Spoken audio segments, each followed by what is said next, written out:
Hello everyone, it's Sai and welcome back to another Python tutorial. And in this tutorial, we'll be uh, styling and changing the properties of the Tkinter widgets, which is basically the label and the button till now that we have discussed till now. And we're going to be changing the background color, the font, the size, the active foreground, the active background, which we'll discuss in after some time. But before that, let's import Tkinter again from Tkinter.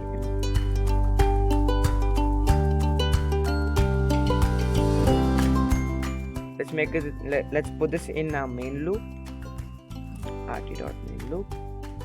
That's it. So this is the basic code to make the window come out. So for this, since this isn't a big episode or a big part of the series, let's just put the title. Let's create our label, and I hope you guys know what's a label and a button. And if you don't know, just watch out my previous two videos, because over there I have gone in depth and explained about label and button, and I've also explained in depth about the three placement methods in Tkinter Python, which is pack, grid, and place. So right now let's create this. Text is equal to Sai.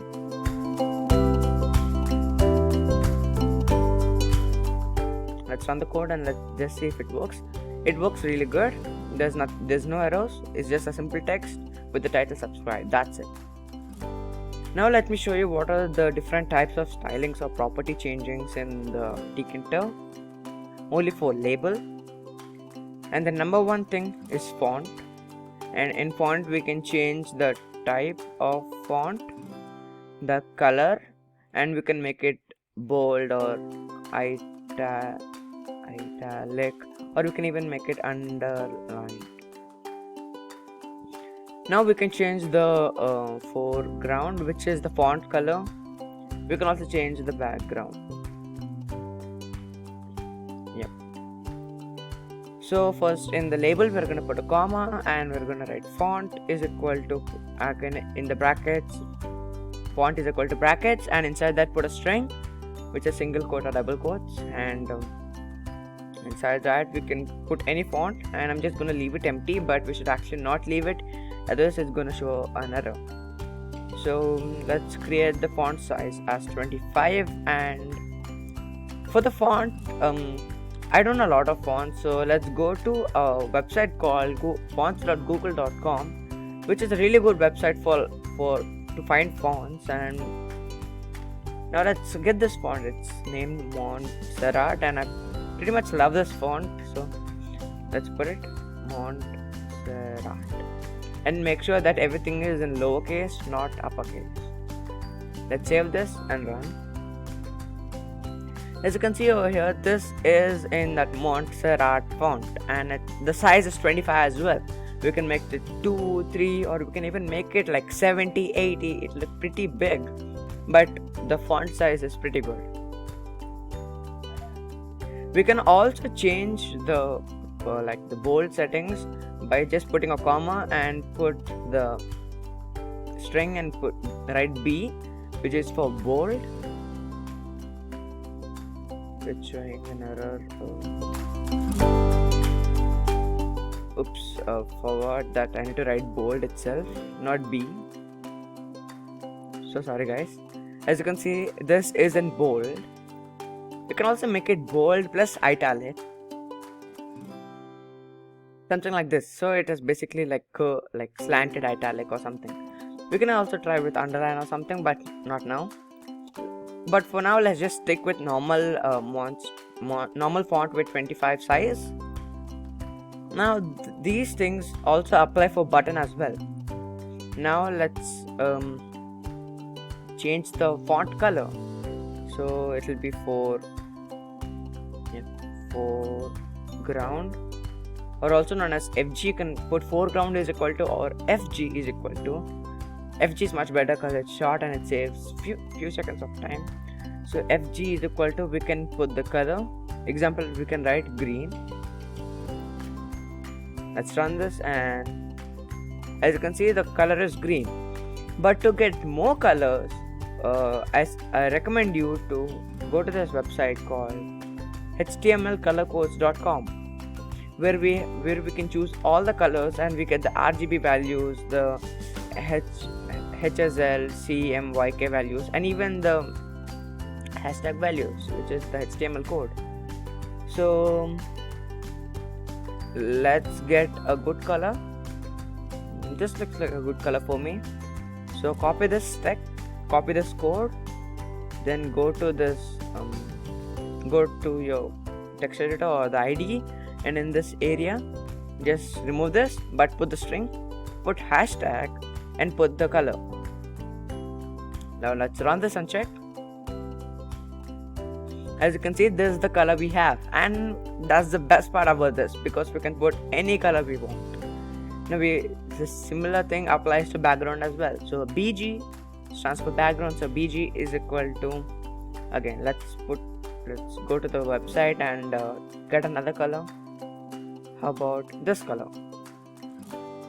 The color isn't that great, but just for a sample, it'll do the work. Hashtag. Nice. Oh, I actually like the combination. Just make the green a bit more greener and the blue less dark, but it's good. Now let's destroy this, and this is pretty much it for the label. Now let's go to buttons, and I'll just put a comment for label, and in button we have more things. And number one is the same thing as the label, which is the font, type of font, color, bold, italic, underline, then foreground, background. But in this we have more things which is pretty interesting, and that is active foreground and active background, and I'll show you what that is. But before that, let's create a button. So my underscore button is equal to button, not base exception button, and inside that RT text is equal to size button. Oops, I kept this. You know what, let's put it as SaiSankalp25. That's it. We're just gonna put the name. We'll just run this, and I'm going to show you what active background and foreground means. Oops. Oh, sorry guys, I forgot to pack this. My button dot pack. Okay, now let's run this. Yep, now we get the button SaiSankalp25. Now active background and active foreground is something when we click on the button. So when we click, the button goes inside, like a small animation. As you can see, I'm clicking here and the button goes inside. When it goes inside, the color stays the same, but the same as the label. Let me just copy this and put it in here. We're gonna change the font later. Let's put it over here, the normal one without the active and without the active.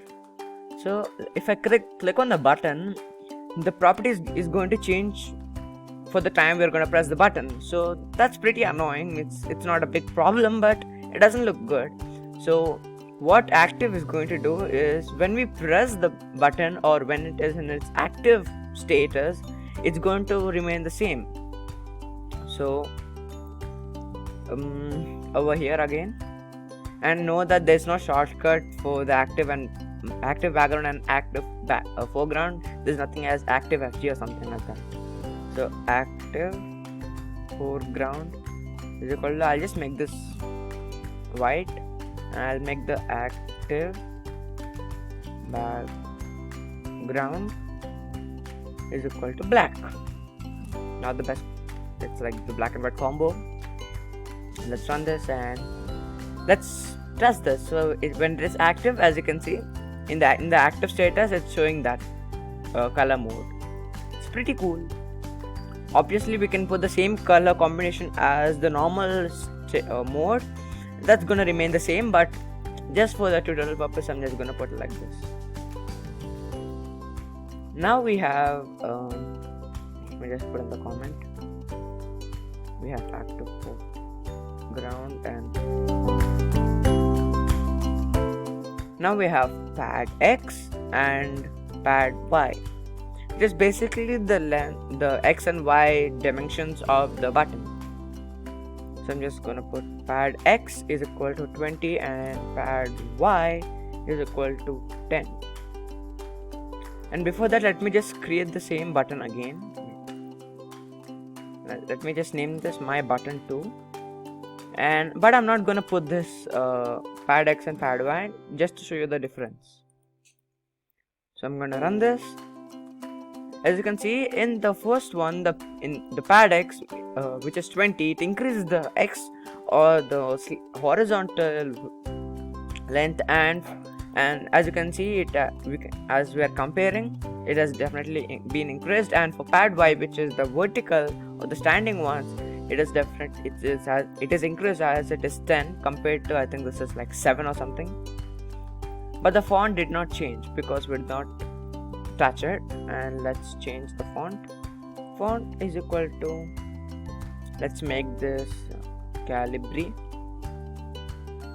Let's make the font 20, and let me change the foreground color to brown and the background color to pink. Not the best combo. So. Yep, as you can see, the back we have changed, and now you might be asking, we did not let me just decrease the size of this. You might be asking, we did not put the pad X and pad Y for the second button, we only changed the font. Then why did the size of it change? Well, it's pretty simple, because we changed the font size to for the font to be completely good, it has automatically changed. We can make it pad X is equal to 10, but it's not gonna look good. So yeah, that's it for this video. So I hope you guys enjoyed it, and we pretty much went over the different types of properties of the button and the label. And in the button, we did not go for the command, which is the function, as we have discussed in the previous video. So hope you guys liked it. Please share and subscribe. Bye guys, thank you.